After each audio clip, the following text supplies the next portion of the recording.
Las Vegas has always been a city that tears itself down faster than it builds itself up. Billion-dollar resorts vanish overnight, replaced by something shinier and louder. But tucked between the famous implosions and headline-grabbing demolitions are dozens of places that most people have completely forgotten. Places that opened with big dreams, ran out of luck, and quietly disappeared. Today we're taking a look at 12 abandoned casinos in Las Vegas you've never heard of. Number 12. El Rancho Vegas, the Strip's first casino, 1941 to 1960. Before there was a Strip, there was El Rancho Vegas. It opened in April 1941 on Highway 91, what would eventually become Las Vegas Boulevard. And it was the first resort-style casino in Las Vegas. Not the first downtown, not the first in Nevada. The first on what became the most famous stretch of road in the world. Thomas Hull, a California hotel developer, built El Rancho Vegas as a motor lodge with a casino attached. It had 63 bungalows, a pool, a steakhouse, a showroom, and a windmill out front that you could see for miles. For a stretch of highway that had previously offered travelers nothing more exciting than dust and distance, El Rancho Vegas was practically a miracle. It set the template that every casino that followed would try to top. Lodging, dining, entertainment, and gambling, all wrapped under one roof. For nearly 2 decades, it held its own. Stars performed in its Opera House showroom. Guests arrived by car and plane. It earned a genuine reputation as one of the original desert escapes. Then, on June 17, 1960, a fire broke out and tore through the property so quickly and completely that almost nothing was left standing. The cause was never officially determined. Within hours, the structure that had launched an entire industry was a smoldering ruin. What followed was somehow worse than the fire. The land sat vacant for decades. Developers announced plans to rebuild on it repeatedly. At various points, a massive resort project backed by MGM and Dubai World called City Center North was announced for the site, only to be canceled when the Great Recession hit. Like most things announced on that lot, it never got built. The land was eventually sold to Phil Ruffin in 2019 and is now used as the Las Vegas Festival Grounds, an open-air event space that hosts concerts and festivals on the exact footprint where the first Strip casino once stood. There is something deeply odd about that. Every other inch of the Strip has been developed, demolished, and redeveloped at least 3 times over. The corner where the entire resort casino concept was born ended up as a field for outdoor concerts, while everything around it grew into one of the most valuable stretches of real estate on Earth. The first casino on the Strip never got a second act, just a lawn and a lot of broken promises. Number 11. The Thunderbird Hotel and Casino, 1948 to 2000. The Thunderbird opened on September 2nd, 1948, as the 4th casino resort on what would become the Las Vegas Strip. It was co-built by attorney and Nevada Lieutenant Governor Cliff Jones, a man so well connected locally that his nickname was Big Juice. The property was named for the mythological Navajo Thunderbird, and it featured one of the most striking neon signs of its era, a glowing Thunderbird taking flight from the roof of the 3-story tower. Its opening night, however, made history for all the wrong reasons. The casino paid out roughly $145,000 on a craps winning streak, equivalent to about $2 million today. A run so brutal, it gave birth to the enduring myth that the Thunderbird went bust before it could even finish its first day. It didn't close. It was already secretly backed by Meyer Lansky's younger brother, through a front man named George Sadlow, so it had the mob's deep pockets to absorb the hit. That hidden backing would come back to haunt them. In 1955, a Las Vegas Sun investigation blew open the mob connection, and the Nevada Tax Commission revoked the Thunderbird's gambling license. It was the kind of scandal that prompted Nevada to create the Gaming Control Board. So, if you've ever wondered why casino licensing in Nevada is so thorough and merciless, the Thunderbird is a big part of why.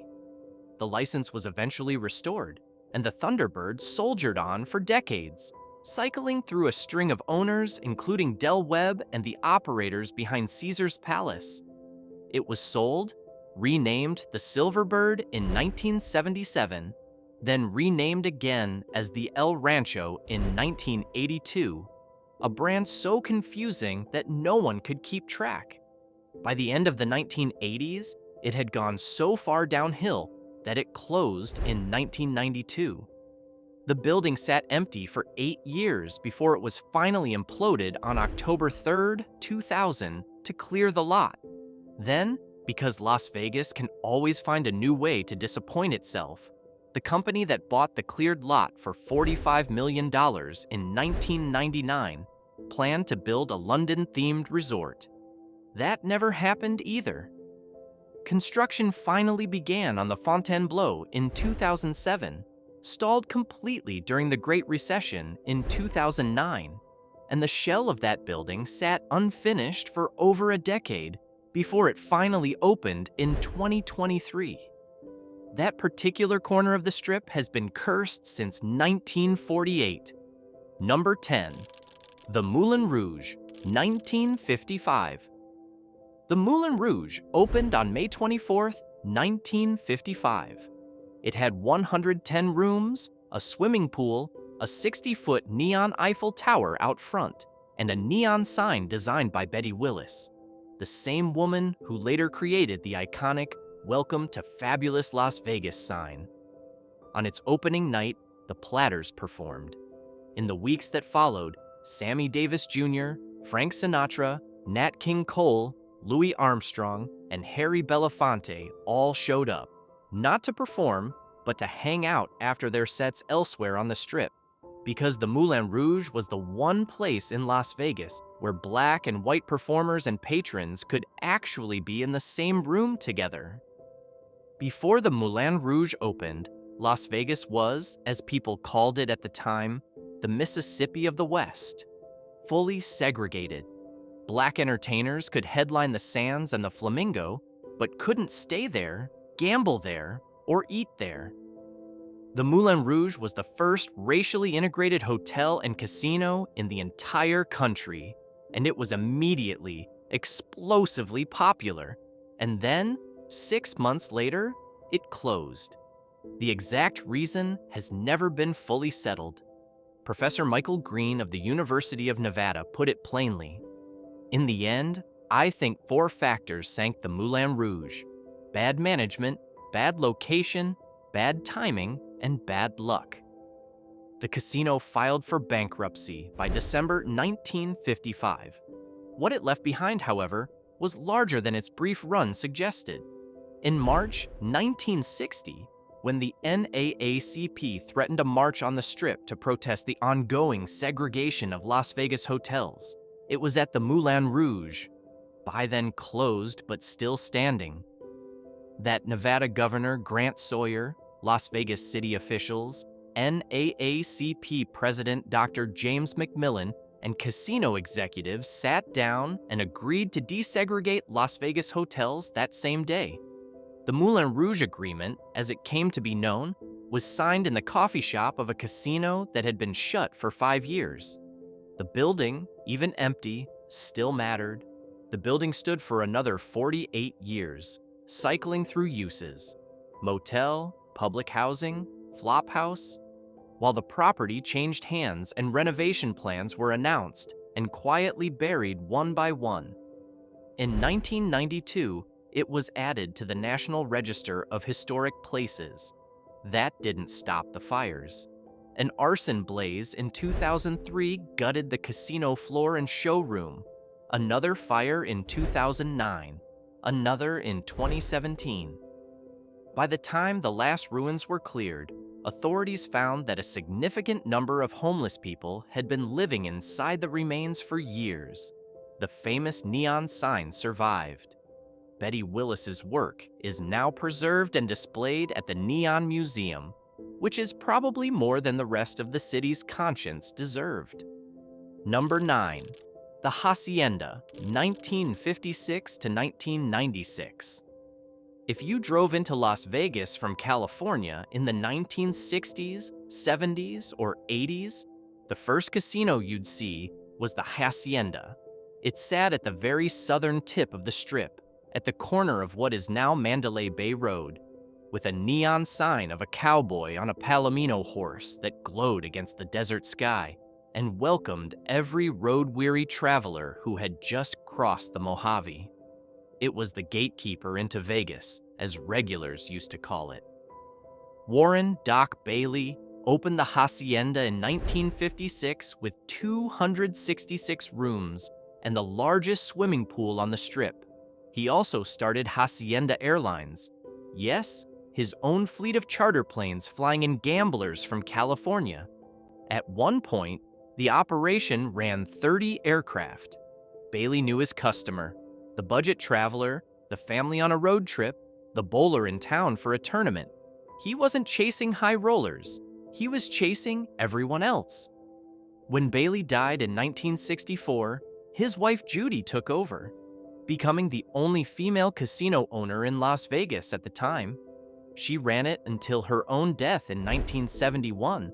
The property then passed to Alan R. Glick, who was later determined to be a front man for organized crime interests and was tied to a casino skimming scandal that also involved the Stardust and the Fremont.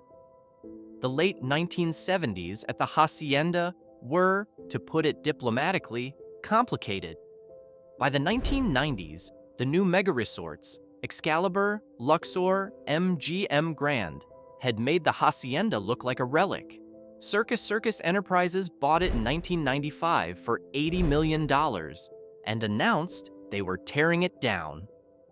The Hacienda closed on December 1st, 1996. Then, rather than simply demolishing it quietly, someone had a television idea. On New Year's Eve, 1996, as part of a live Fox broadcast called Sinbad's Dynamite New Year's Eve, the Hacienda was imploded on national television, timed to coincide with the stroke of midnight on the East Coast. 40 years of history crumbled in about 5 seconds. On cable, Mandalay Bay opened on its footprint 3 years later. Number 8. The Landmark Hotel and Casino, 1969 to 1990. Construction on the Landmark began in 1961. It didn't open until 1969. 8 years, multiple bankruptcies, a rotating cast of financially troubled owners, 40 lawsuits, and at one point, a man who stole a Cessna and flew it into the top of the tower in what was apparently a suicide attempt, clipping the roof and crashing into the Las Vegas Convention Center across the street, killing only himself. That gives you a flavor of the Landmark's luck. The design was inspired by the Seattle Space Needle, a 31-story cylindrical tower topped with a glass dome that housed a rotating restaurant, a casino, and a nightclub with panoramic views of the Strip. When it was finished, it was the tallest building in Nevada. It looked like something out of a World's Fair exhibit, and it was genuinely spectacular. Howard Hughes purchased it in January 1969, just 6 months before it opened, in the final move of his Las Vegas casino buying spree. He finished the construction and opened the Landmark on July 1st, 1969. One day before Kurt Kerkorian opened the International Hotel across the street, which immediately dwarfed everything around it. The Landmark, the tallest building in the state, was upstaged before it served its first drink. It lost money almost every year it operated. Hughes left Las Vegas in 1970 and never came back.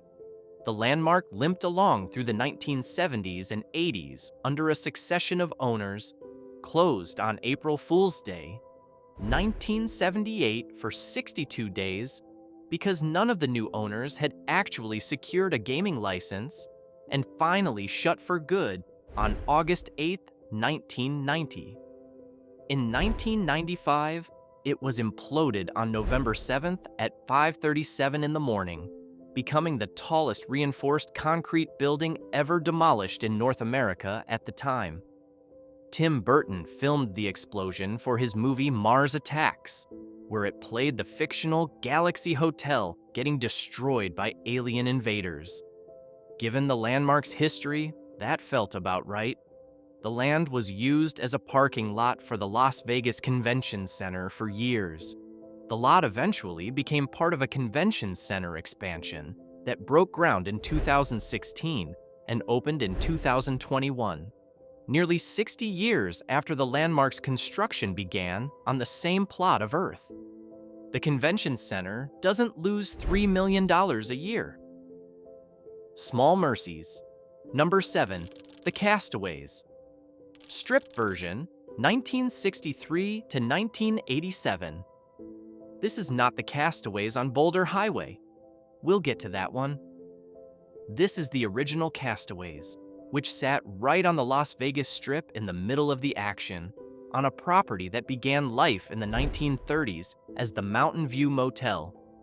By the time Ben Jaffe, owner of the Tropicana, purchased the site in 1962 and opened it as the Polynesian-themed Castaways, it had already been through multiple bankruptcies and name changes.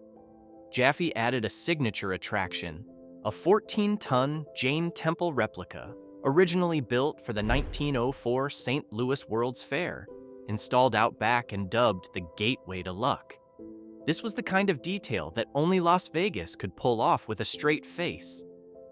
Howard Hughes bought the Castaways in 1967 for $3.3 million, making it the smallest of his 6 Las Vegas casino acquisitions. He kept it running as a modest mid-strip property, while his bigger investments, the Desert Inn, the Sands, the Frontier, got the attention. The Castaways quietly drew the kind of guests who didn't need spectacle, just action. By the mid-1980s, Steve Wynn had grander plans for the piece of land the Castaways occupied. He purchased the property, shut down the casino, and demolished it in 1987 to make room for what would become the Mirage, the resort that single-handedly launched the modern Las Vegas. The Mirage opened in 1989 and basically made every hotel on the Strip look like a relic overnight. The Gateway to Luck Jane Temple, a 14-ton relic from a 1904 World's Fair, ended up at the Jane Center of Southern California, which had been trying to recover it for years. Number 6. The Boardwalk Hotel and Casino, 1967 to 2006. Some casinos age gracefully. The Boardwalk was not one of them. It opened in 1967 under a different name and eventually settled into its Coney Island theme with the kind of commitment that didn't exactly age well.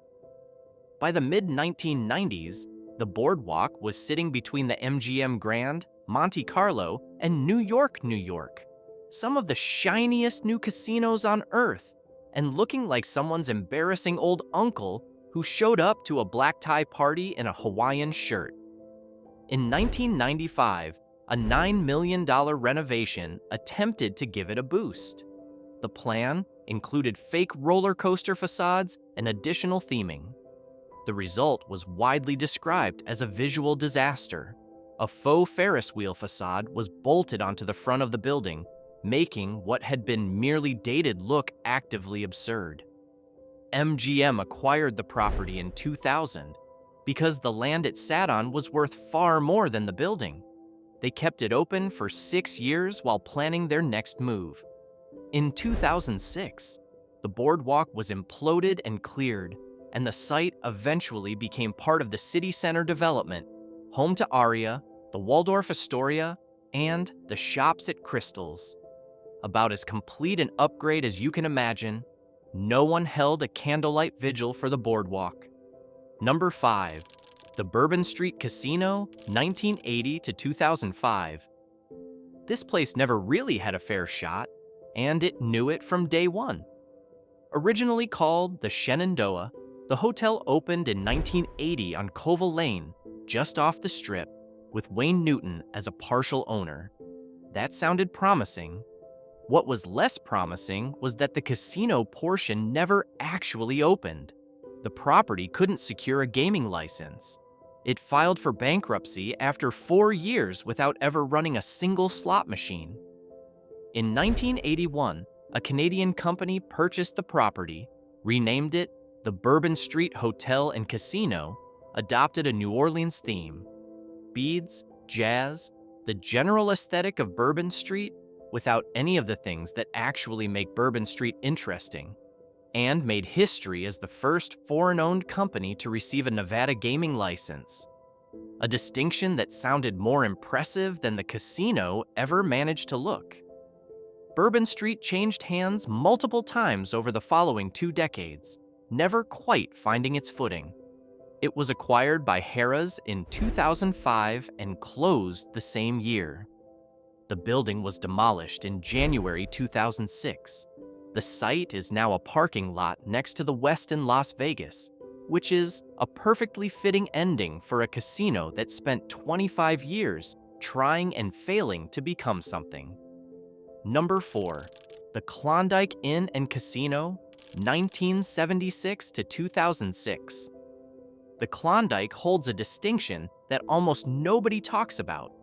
It was the last casino on the Las Vegas Strip, sitting at the very southern end of Las Vegas Boulevard between the famous "Welcome to Fabulous Las Vegas" sign and what is now Harry Reid International Airport.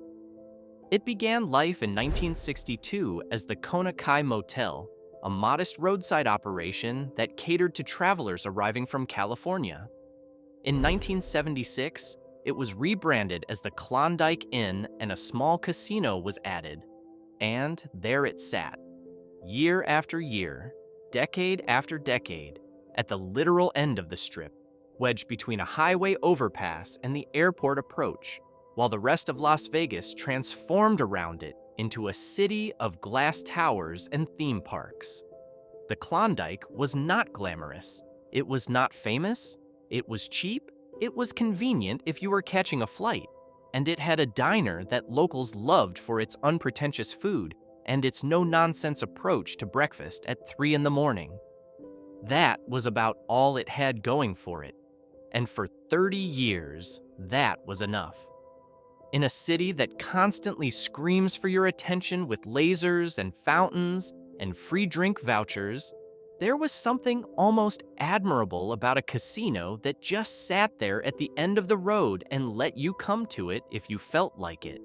No headliner residencies, no floor show, no volcano out front, just blackjack tables and a decent hamburger.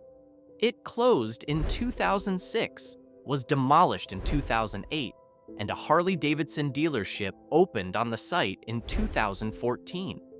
Not exactly the Hollywood ending, but then nothing about the Klondike was ever designed to be cinematic.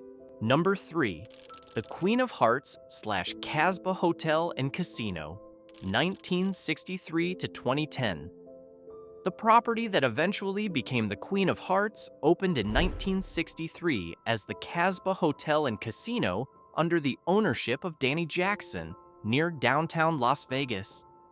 After Jackson died, his family ran it until 1976, when Ann Myers purchased it, becoming, according to local accounts, one of the first female hotel owners in Las Vegas.